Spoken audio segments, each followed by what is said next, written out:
तो बिहार दरअसल क्या फैसला सुनाने वाला है और बहुत ट्रिकी चुनाव है, क्योंकि हम बार बार ये कहते हैं कि 20 साल से एक चेहरा, 20 साल से एक चेहरा, लेकिन जनता के जहन में उस चेहरे के अलावा कुछ और है भी नहीं। लेकिन इससे इतर एक और बड़ा महत्वपूर्ण जो पेच है वो ये भी है कि नीतीश कुमार से जेडीयू से बड़ी पार्टी हो गई है भारतीय जनता पार्टी। अब ऐसे में एक सपना ये भी है भारतीय जनता पार्टी का कि भाई बिहार को इस दफा अपने दम पर फतेह करना है।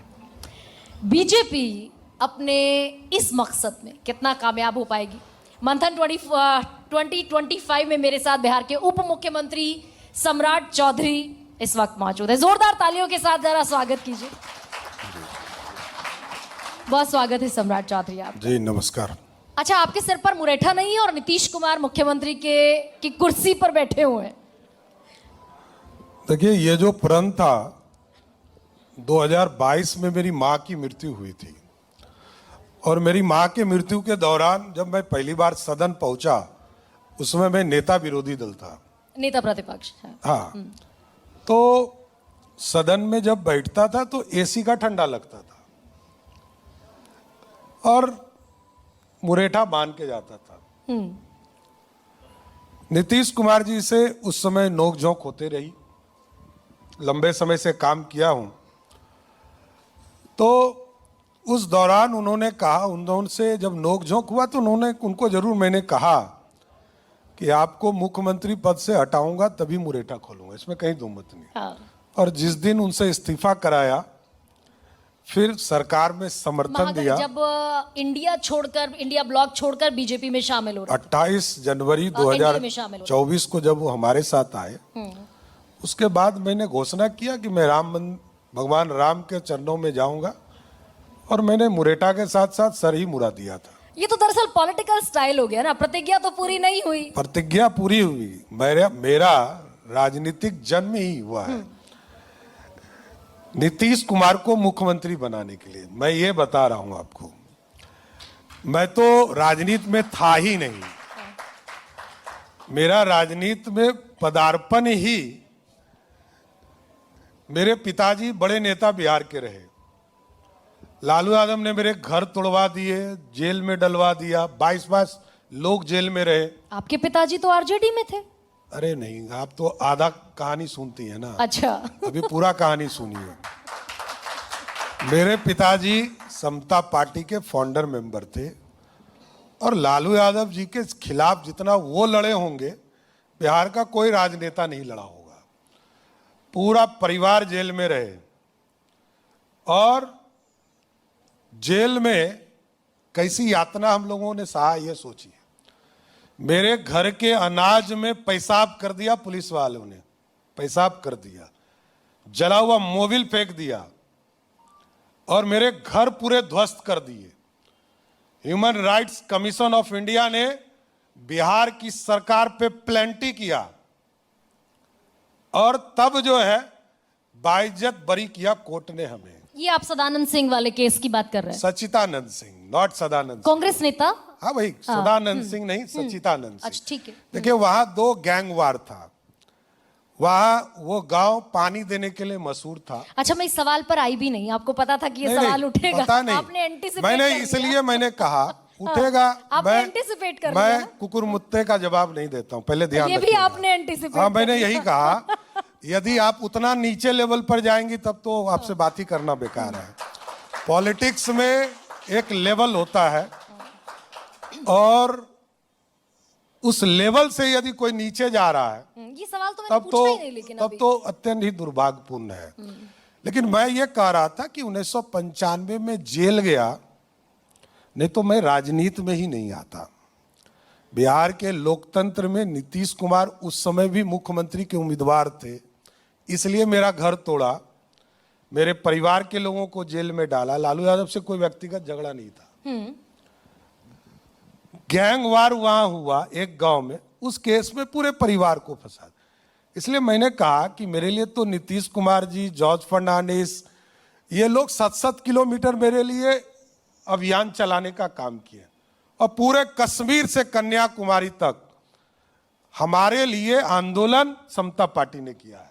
यानी आप ये कह रहे हैं कि प्रशांत किशोर आज सुबह भी यहाँ पर इसी मंच पर बोलकर गए कि सम्राट चौधरी पर हत्या का मुकदमा है। सम्राट चौधरी 1998 के कांग्रेस नेता 98 की बात करते हैं। वो बेसिकली 98 की बात करते हैं। वो बेचारे को वही तो कहा कि अनुभव की कमी, बिहार को नहीं जानना, सिर्फ बिहारी होना बिहार नहीं होता है, बिहार को जानना, बिहार के लिए काम करना। बिहार में 30 साल से काम कर रहा हूं, कोई दूसरा धंधा नहीं है, सिर्फ राजनीति है, कोई दूसरा काम नहीं करता हूं, मेरे पास कोई दूसरा धंधा नहीं है। ये सब नेता धंधा वाले लोग हैं, धंधा करने दीजिए, इस सब चक्कर में मत पड़िए आप। तो दरअसल फिर एक और चीज भी बताइए ना सम्राट चौधरी, आप जानते हैं आप राजनीति में हैं, तलवार की धार पर चलते हैं, तो आज इस मंच पर बता दीजिए कि आपने 10वीं मेरिट कौन से साल में पास किया? देखिए, पास किया भी कि नहीं किया? ये आपका प्रश्न है कि किसी और? मैं प्रशांत किशोर का प्रश्न पूछ। मैं किसी व्यक्ति का जवाब नहीं देता हूं। आपका प्रश्न है तो जवाब दे दूंगा।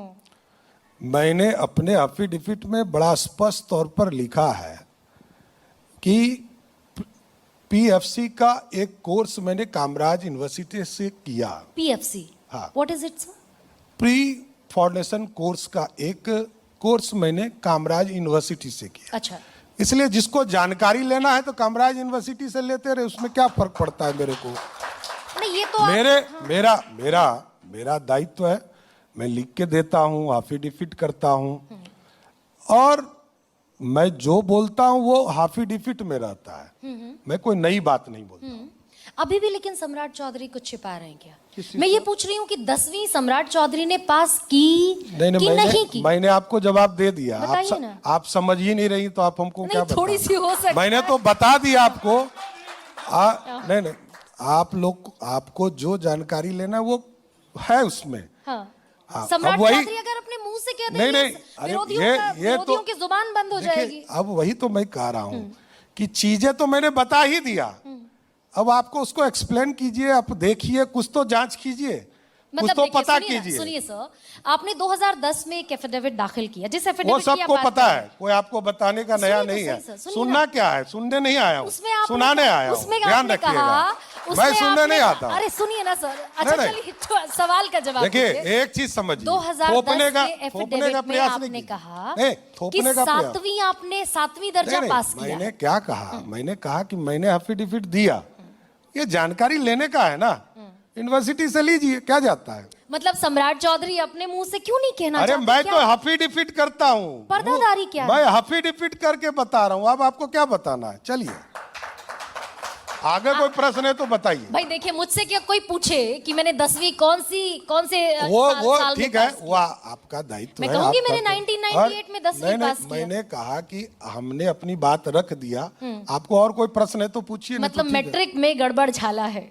कोई गड़बड़ झाला नहीं है, आपके गलतफहमी का झाला है, आपको लगता होगा। देखिए, हम लोग बड़ा स्पष्ट तौर पर गांव से बिहार की राजनीति में आया हूं, और बिहार की राजनीति में साफ सुथरी राजनीति करने आया हूँ, कोई गलबल झाला नहीं है। अच्छा, अमित शाह तो देश की संसद में खड़े होकर कहते हैं कि भाई मुझ पर गुजरात में आरोप लगे, जब तक मुझे क्लीन चिट नहीं मिल गई, मैं बेदाग नहीं निकल गया, तब तक मैंने पद नहीं संभाला।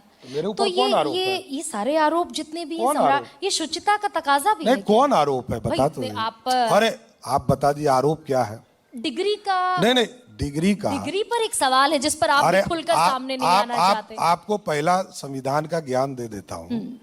मैं 4थी बार मिनिस्टर के दर्जे में हूँ, आज तक डिग्री का कोई इशू सरकार में नहीं होता है। एक दूसरी बात, डिग्री से कोई यहाँ सरकार में मंत्री मुख्यमंत्री नहीं बनता। एक जहां तक किसी आरोप का मामला हो तो एक मामले में हमको कहीं से भी प्रूफ करके दिखा दीजिए, आधे घंटे में इस्तीफा करके घर चला जाऊंगा, कहाँ फर्क पड़ता है इसे? नहीं, प्रूव होते होते तो भारत की अदालतों में फिर सालों साल गुजर जाता है। एक केस तो बता दीजिए बहन जी, गरिमा जी, सिर्फ बोलने से होता है। एक केस का नाम बताइए, सुनिए, बताइए। मैं तो सबसे पहले यही पूछ रही हूँ आपसे, आपके हलफनामे में लिखा है यूनिवर्सिटी ऑफ कैलिफोर्निया से डॉक्टरेट ऑफ लिटरेचर, तो अगर तो सबसे पहले तो यही गुत्थी खोली है मेरे दर्शकों के सामने। अगर 10वीं किसी ने पास नहीं किया पर तो भी फिर मैं डॉक्टरेट ऑफ लिटरेचर कैसे हो सकता है, वो भी university of doctor of California से? लीट जो है जी। वो तो मैंने कहा है, ये ऑनररी है, मैं डॉक्टर नहीं लिखता हूँ, कहीं नहीं लिखता हूँ, वो ऑनररी है, वो मैंने सार्वजनिक तौर पर कहा है। कहाँ गलतफहमी में आप है? तो आपने एक मुकदमा नहीं किया? प्रशांत किशोर इतना बड़ा झूठ फैला रहे हैं, आपके लिए नैरेटिव पूरी तरीके से अरे गड़बड़। भाई, अब उसके पास बेचारे को काम ही नहीं बचा, वोट जनता दे ही नहीं रही है, तो अब यही ना करेगा। जो जिसके पास कोई काम ही नहीं बचा है तो करेगा क्या? तो प्रशांत किशोर आपको, आप बिहार की राजनीति से खारिज कर रहे हैं? नहीं, हमको लगता है आए थे तो हमको लगा था कुछ नया होगा। ये तो आरजेडी से भी नए कैरेक्टर में दिखाई दे रहे हैं, ये आरजेडी भी फेल हो गई।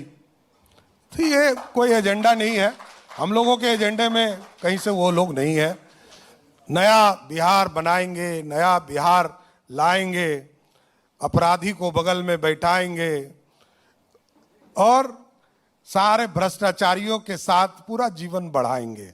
यही है जन स्वराज, और क्या ये है? आरोप तो बीजेपी पर भी लगता है कि भाई बीजेपी के साथ जितने भ्रष्टाचारी, जितने भी नाम तमाम बताइए ऐसे लोग। गरिमा जी, नाम बताइए, ऐसे नहीं अच्छा, सिर्फ बोला नहीं जाता है, नाम बताइए। भाई हिमंता बिस्वा शर्मा पर तो बीजेपी संसदीय बोर्ड की बैठक में अरे बाकायदा बुकलेट जारी होती देखिए, थी अब वही तो मैं कि कह रहा हिमंता हूँ, बिस्वा शर्मा नारदा सारदा घोटाला, जल घोटाला। आज के तारीख में कोई चार्जशीटेड है? नहीं, एसी अरे है क्या भाई? एंटी अरे है क्या? सुनिए ना भाई। अरे नहीं है। अरे सर, अरे सिर्फ बोलने से नहीं होता है। अरे सुनिए सर, इकोनॉमिक ऑफेंस देखिए, विंग से अगर ओके, इकोनॉमिक एक ऑफेंस दिखा विंग, दीजिए। सर सुनिए ना, ऐसे नहीं सुनते हैं। महाराष्ट्र में अरे इकोनॉमिक कभी सुन ही नहीं सकता हूं मैं। अगर कहकर नहीं। केसेस बंद करा दिए देखिए, जाएंगे तो क्या किया जाए? केस बंद होना ये न्यायालय का तय करना है, आपको तय नहीं करना। इकोनॉमिक ऑफेंस विंग तो मुख्यमंत्री के अंडर में फिर आता वही है, तो मैं कह रहा वो हूँ। तो मुख्यमंत्री का मैंडेट है। फिर आप देखिए, न्यायालय तय करता है कि कौन सा केस खुलेगा, कौन बंद होगा। भाई इन्वेस्टिगेशन तो पुलिस और इन्वेस्टिगेटिव एजेंसीज करेगी ना। अगर आपकी जांच एजेंसियां सही तब तरीके तो से इस देश में इन्वेस्टिगेट नहीं करेंगी तो अदालत के सामने क्या जाएगा? गरिमा जी, तब तो इस देश में गांधी परिवार के कितने अवतार देखा इस देश ने, कभी बोलती नहीं है आप सुनते हैं मुझे? हाँ, एकदम मैं सुनता हूं। इस देश में गांधी परिवार सारा सुपर पावर वही रहे, अंग्रेजों तक सुपर पावर वही थे, लेकिन इस देश पे उस पर कोई चर्चा नहीं करता है। देखिए, इस देश को बदलना, सुशासन और सुचिता दोनों के प्रतीक नरेंद्र मोदी रहे, और नरेंद्र मोदी पर भी आरोप लगे थे, कार्रवाई तो किया था, सबसे निकल कर आए। मैं तो वही कह रहा हूं कि हमारे ऊपर कोई आरोप है तो बताना चाहिए।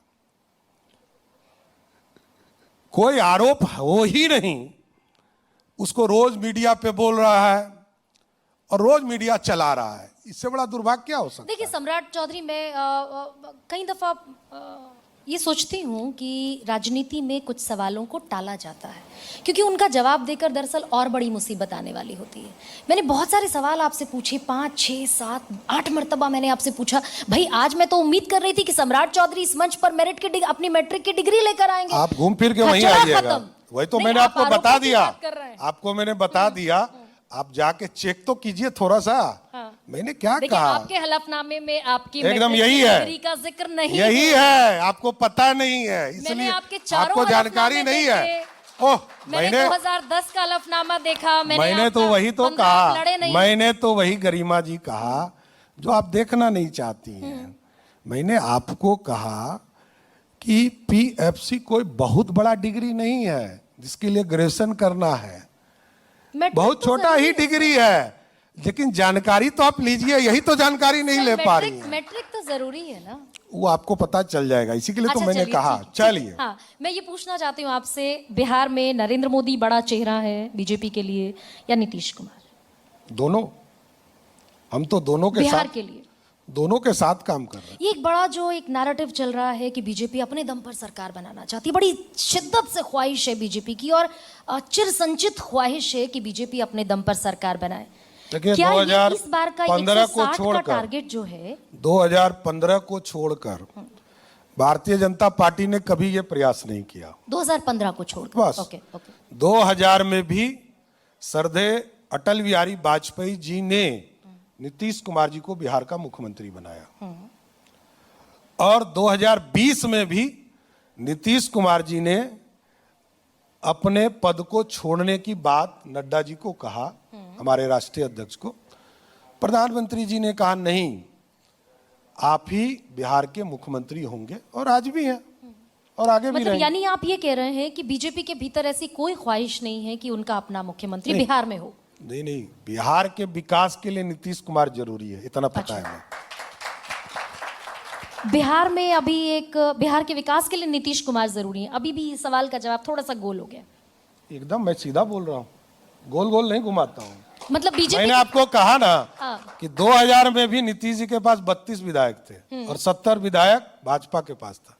इस बार भी 45-43 विधायक जेडीयू के पास था, 74 विधायक बीजेपी के पास, तो भी नीतीश कुमार मुख्यमंत्री हुए, आगे भी रहेंगे, इसमें मतलब दिक्कत आप कहाँ? ये कह रहे हैं कि वो पार्टी जो 21 राज्यों में 22 राज्यों में अपने दम पर सरकार बना ली, दूसरे जिसने ओडिशा तक सरकार बना लेंगे वो और पार्टी नहीं चाहती कि बिहार में अपने दम पर वो अपने मुख्यमंत्री के साथ नहीं सरकार चाहती है, शब्द आपका है, मेरा नहीं है। मैं तो पूछ रही हूँ। नहीं, आपका है, लेकिन मेरा मानना है कि आज नीतीश कुमार की जरूरत बिहार को है, जिसने बिहार को अराजकता से बाहर किया है, गुंडागर्दी से बाहर किया है। और आज रात के भी 12 बजे आप खाना खा के यहाँ से निकलिए, अनुराधा जी को पता है मोकामा का इलाका, यहाँ से 100 किलोमीटर चली जाएंगे मैं ड्राइव से, लॉन्ग ड्राइव पर, आपको कोई छुएगा नहीं और 100 किलोमीटर से लौट कर भी आइएगा, सेफली बिहार है, यही बिहार है। नहीं, इस लॉ एंड ऑर्डर पर आएंगे, इस लॉ एंड ऑर्डर पर आएंगे। अमित शाह बिहार आए, 160 सीटों का लक्ष्य देकर गए बीजेपी के कार्यकर्ताओं इंडिया को, एनडीए को, अच्छा इंडिया को, एनडीए अच्छा एनडीए को देकर गए 160। तो अच्छा, मैं अब बिहार की उस एक्सरसाइज पर आती हूँ। 160 सीट तो हम लड़ते ही नहीं है, तो कहां से जीत जाएंगे बीजेपी? तो एनडीए का टारगेट 160 सीटें हैं। 160 से शुरू करने के लिए कहा है उन्होंने। चलिए ठीक है, ये आपकी पॉलिटिकल मैं एक्यूमन को स्वीकार कर लेती हूँ। सम्राट चौधरी, अभी बिहार में एक exercise election commission of India ने कंडक्ट कराई, SIR स्पेशल इंटेंसिव रिवीजन। उसमें दरअसल 69 लाख वोटर्स कटे हैं। प्रधानमंत्री मोदी आकर कह गए घुसपैठिए बाहर से निकालेंगे, देश के गृह मंत्री कह गए घुसपैठिए बाहर निकालेंगे। चुनाव आयोग ने डिटेलिंग में बताना ये जरूरी नहीं समझा कि पूरी एक्सरसाइज हो गई, घुसपैठिए निकले कितने? देखिए, 2-3 चीजें बड़ा स्पष्ट समझिए। जो लोग भारत के नागरिक ही नहीं है वो मतदाता कैसे हो सकते हैं? SIR में लोग इसलिए घूम रहे थे कि जो घुसपैठिए हैं उनको वोटर लिस्ट में बने रहना चाहिए, लेकिन SIR में यह तय हो गया कि घुसपैठी को बाहर निकालना। और यह कोई आज का नेता नहीं कह रहा है, 1992 में बिहार के तत्कालीन मुख्यमंत्री लालू प्रसाद जी ने भी कहा। आप कह रहे हैं SIR से तय हो गया? एकदम। क्या तय हुआ? ये जो लोग भी बिहार के मतदाता नागरिक भारत के नहीं है वो सब बाहर हो गए SIR से। एकदम। तो अगर SIR से घुसपैठी और भारत से बाहर के नागरिक बाहर हुए हैं, नागरिक ही नहीं हो सकता है वो मतदाता कैसे हो? एग्जैक्टली, यानी SIR से घुसपैठियों को एक्सक्लूड करने का एक्सरसाइज आप कह रहे हैं? नहीं, ये इसमें कई चीजें हैं। हाँ। देखिए, एक है जो मृत लोग हैं, वैसे लगभग 22 लाख हुए। वैसे लोग जिनके 2 जगह वोटर लिस्ट में नाम है, वैसे लोग जो भारत के नागरिक ही नहीं है, उनका सबका नाम कट गया। तो चुनाव आयोग ये क्यों नहीं बता पाने की स्थिति में है कि भाई ये 69 लाख में से इतने इन्फिल्ट्रेटर्स थे, इमिग्रेंट, इलीगल लोग, तो जो बांग्लादेश से आए थे, रोहिंग्या से आए थे, नहीं, म्यांमार से आए थे? ये 69 लाख लोगों को तो बता ही दिया गया। कोई ऐसा चिन्हित जहां पर भी पता चला है उसका नाम कटते गया है।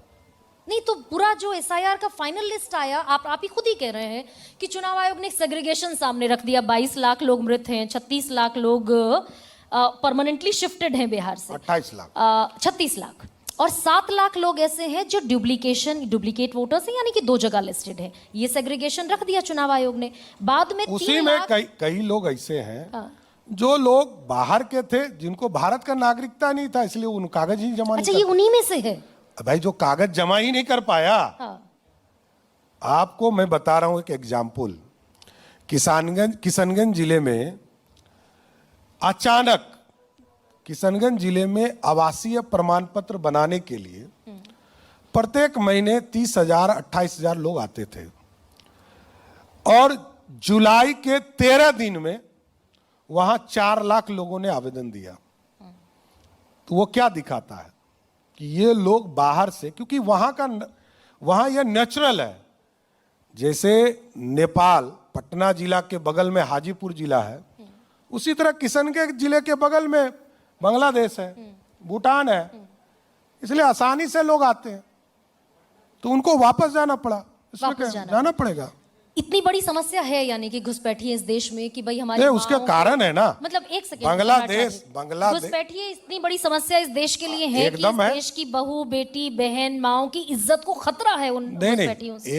एकदम खतरा है। जो भारत के नागरिक नहीं है उसको कैसे अंदर में रख सकते हैं? एक खतरा है, एकदम खतरा है। कोई भी व्यक्ति जिसकी पहचान भारत के पास नहीं है वो तो खतरा ही रहेगा। तो सम्राट चौधरी भाई 11 साल से हम एक मजबूत सरकार, ताकतवर सरकार देख रहे हैं। एक बार बंगाल में दे दीजिए, ठीक कर दूंगा। सर बताइए, सुनिए तो। हाँ, बंगाल में क्योंकि बॉर्डर खुला हुआ है ना, बॉर्डर बंद करना पड़ेगा उसके लिए। बॉर्डर खुला हुआ है ना दीदी, हाँ, बॉर्डर बंद करा दीजिए। तो आप ये कह रहे हैं कि बंगाल में सरकार नहीं है इसलिए हम 11 साल से घुसपैठिए नहीं निकाल। बांग्लादेश का घुसपैठ बंगाल के थ्रू होता है और पूरा डेमोग्राफी बदल चुका है। जिस किशनगंज जिले में आज से 30 साल पहले 50-50 का अनुपात था, आज 70 पार कर चुका।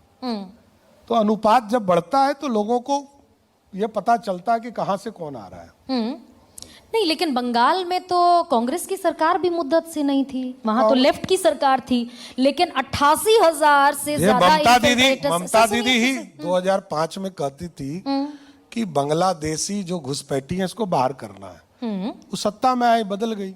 नहीं, मैं पूछ लेकिन हम लोग बदले नहीं, मैं पूछ रही हूँ कि आज भी नहीं बदले, कल भी नहीं बदलेंगे। भाई बंगाल में तो लेफ्ट की सरकार रही तकरीबन 35 साल, उसके बाद ममता दीदी की सरकार तो मैं कह रहा हूँ। लेकिन यूपीए की सरकार में डॉक्टर मनमोहन सिंह ने तकरीबन 88,000 घुसपैठिए निकाले 10 साल में।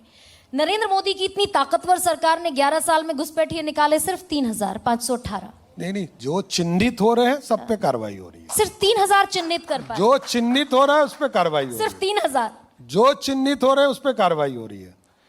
इंटरनेशनल अफेयर्स में नहीं देखता हूं, नहीं तो अच्छे से आपको बताता हूं। अच्छा, बिहार में इतनी मजबूत ताकतवर सरकार है, भैया 10,000 रुपए देने की नौबत क्यों है?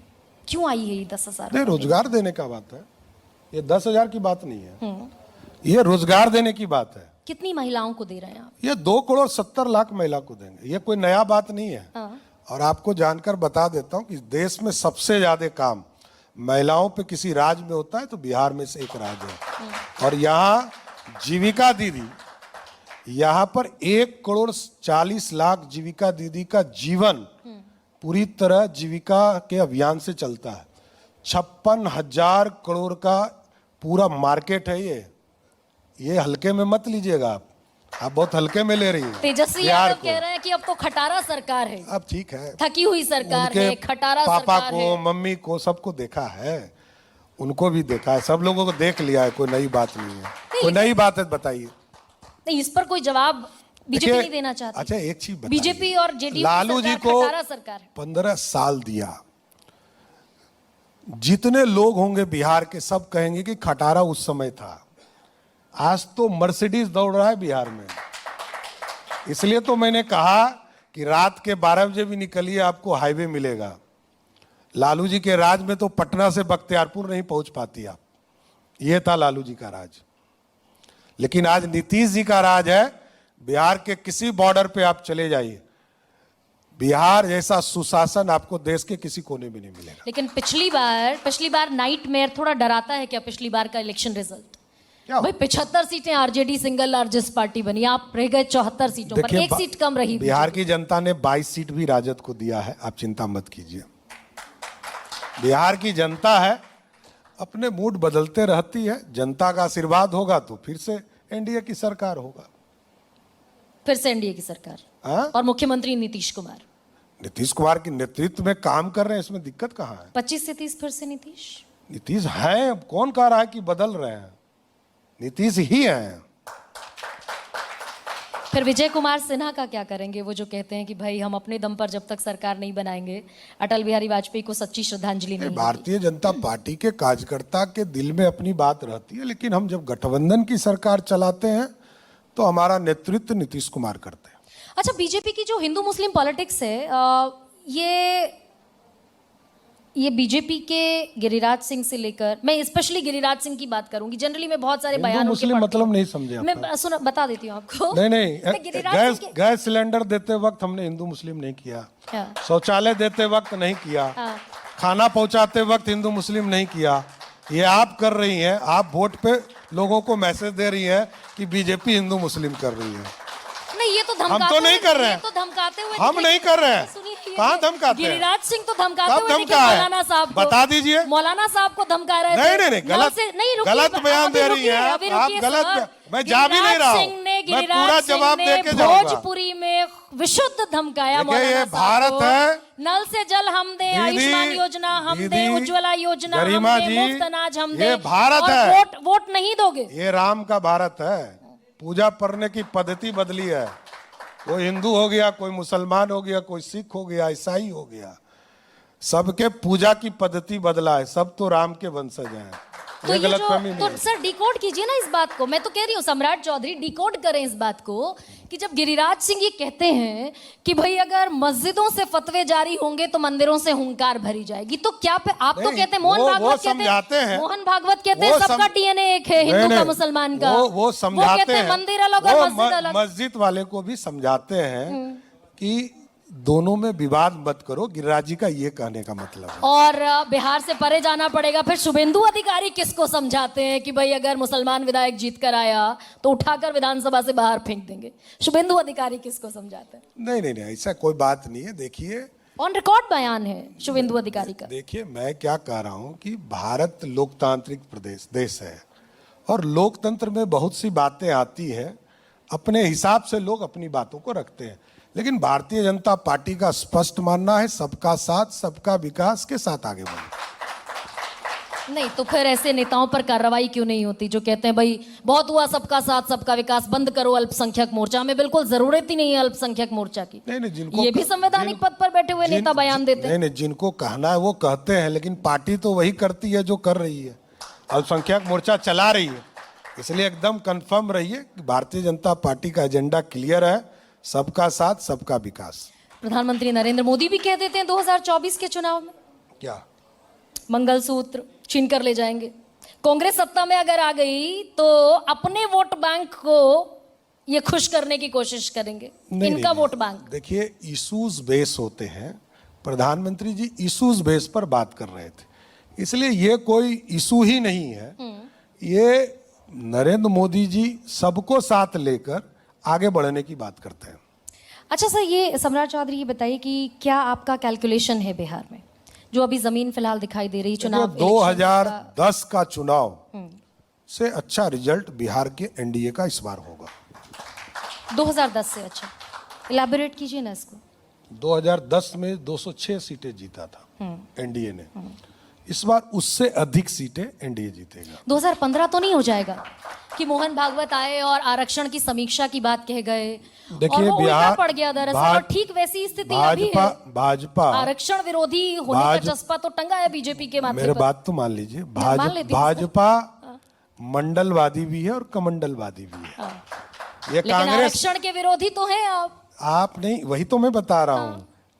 इस देश में यदि कोई विरोधी है तो उसका नाम है कांग्रेस पार्टी, क्योंकि राहुल गांधी जी कहते हैं कि आज यदि मंडल कमीशन के लोग सेक्रेटरी नहीं है तो भाजपा दोषी है। लेकिन मैं तो ये सीधा आपके माध्यम से पूछता हूं कि राहुल गांधी जी, आप सुपर पावर रहे, आपकी माताजी 10 साल तक सुपर पावर रही, आपके पिताजी 5 साल तक प्रधानमंत्री रहे, आपकी दादी सुपर पावर और इस देश में 13 साल प्रधानमंत्री रहे, आपकी दादी के पिताजी इस देश के 17 साल तक प्रधानमंत्री रहे, आपके दादी के पिताजी अंग्रेजों के साथ बैठकर देश चला रहे थे, तब भी कभी आपने किसी को आरक्षण नहीं दिया। भाजपा जब जब सरकार में रही है, चाहे वो 77 में यहाँ अनुराधा जी बैठी है, इनके पिताजी बिहार सरकार में मंत्री थे और कर्पूरी ठाकुर जी बिहार के मुख्यमंत्री थे, तब भी भाजपा और जनसंघ के लोगों ने पहली बार आरक्षण अति पिछड़े को दिया। और मंडल कमीशन भी बीपी सिंह यदि प्रधानमंत्री बने तो भाजपा के कृपा से, 82 सांसद हुआ करता था भाजपा का, और उसने समर्थन देकर मंडल कमीशन लाया। और कमंडल भी जब देश में लगा कि कोई विवाद नहीं हो जाए तो कमंडल कमीशन भी लाया।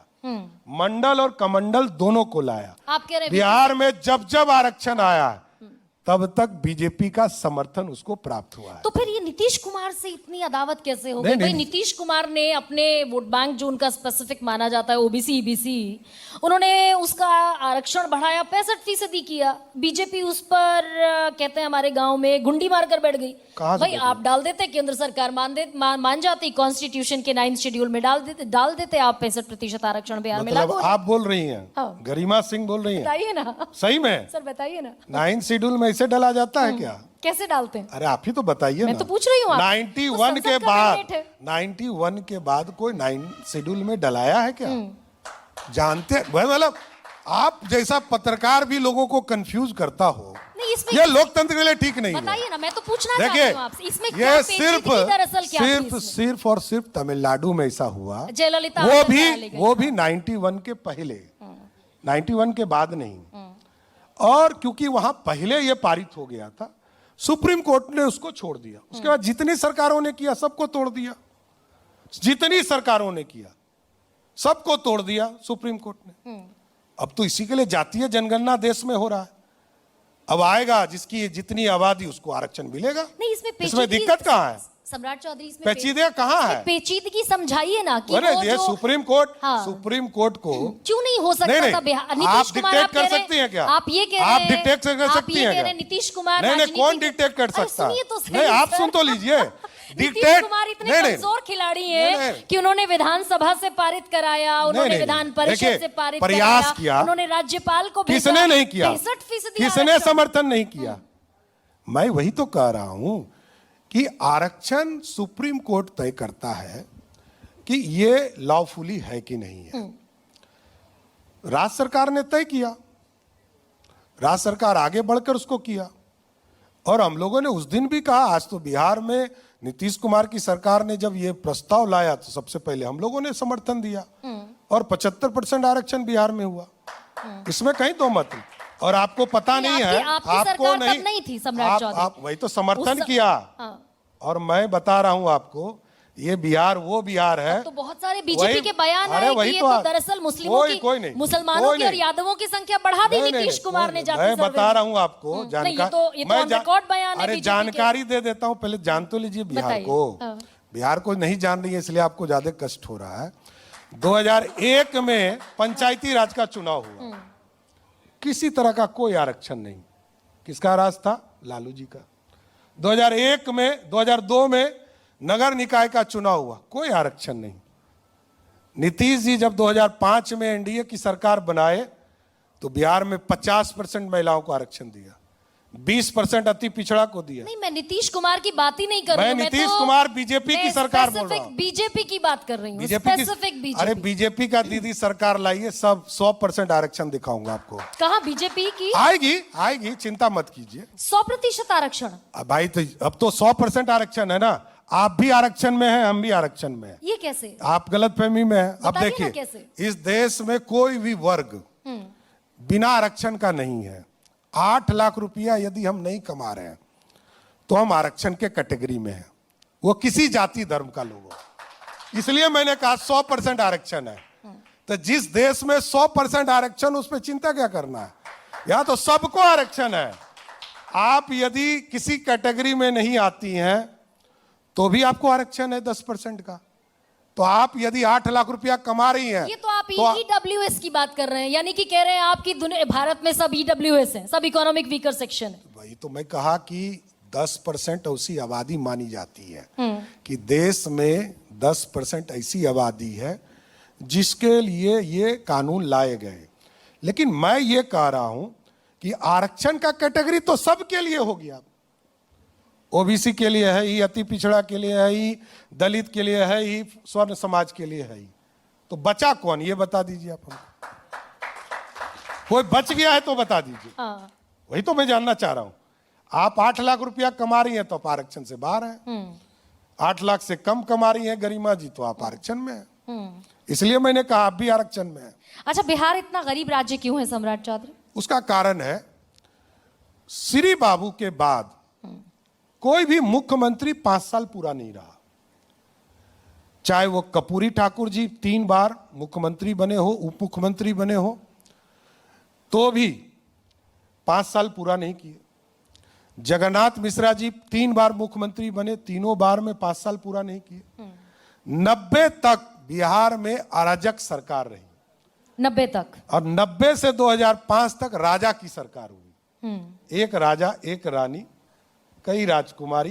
किसको कह रही हैं आप, बताइए ना। अरे लालू जी हम लोग के बड़े नेता हैं बिहार के, लालू जी के बारे में बोल रहा हूं।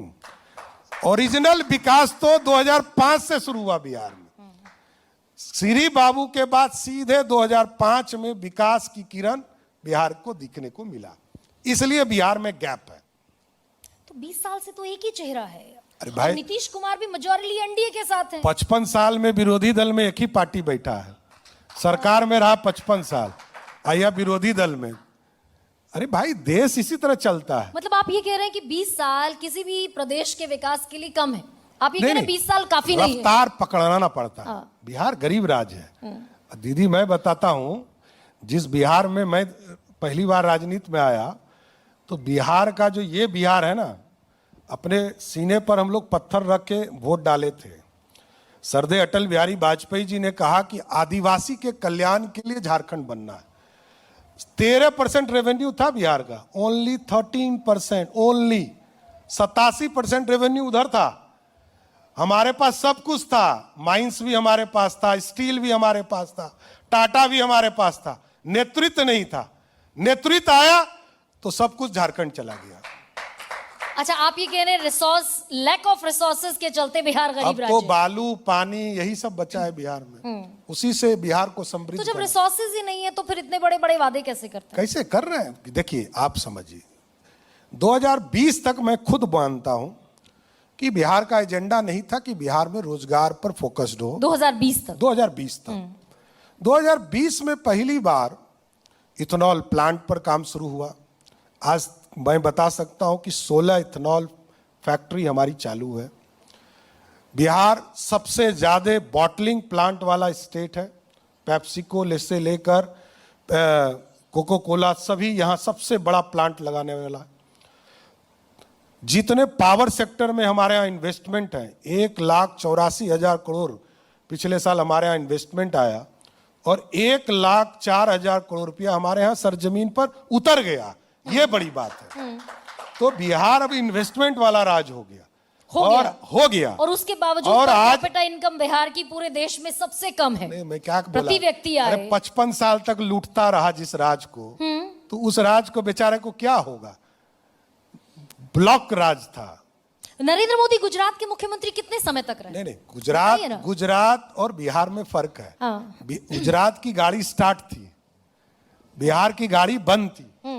बिहार अराजकता की स्थिति से गुजर रहा था। नहीं ना, अब लालू प्रसाद यादव और तेजस्वी यादव तो कह रहे हैं कि फैक्ट्री लगाएंगे गुजरात में, विक्ट्री लेंगे बिहार से। ये तो नहीं होगा। कौन कह रहा है? 30,000 फैक्ट्री है, यहाँ 3,000 देखिए यहाँ क्या है कि जब राहुल गांधी जी बिहार आए तो कहा कि कोई फैक्ट्री नहीं लग रहा है। भागलपुर पहुंचते पहुंचते कहा कि अरे ये लोग तो फैक्ट्री के लिए जमीन दे रहा है, कैसे दे सकता है, आंदोलन करेंगे। तो यही है देश का लोग। थोड़ा डर तो लगता होगा राहुल काहे का गांधी डर? से। भाई संविधान का नैरेटिव लोकसभा में चला, बीजेपी ने 370 पार का राहुल गांधी जैसा 240। राहुल गांधी जैसा विरोधी यदि नरेंद्र मोदी जी को रहा तो अगले 20 साल तक वही प्रधानमंत्री। ये दरअसल कई बार ये गलतफहमी में भी कई बार बीजेपी रहती है क्या? 370 पार के नारे से घटकर सीटें रह गई 240। जिस यूपी में 80 पार का नारा था वहां 33 पर सिमट गए। गरिमा जी, पिछले पंडित नेहरू को आजादी के नाम पर 2 चुनाव मिल गया।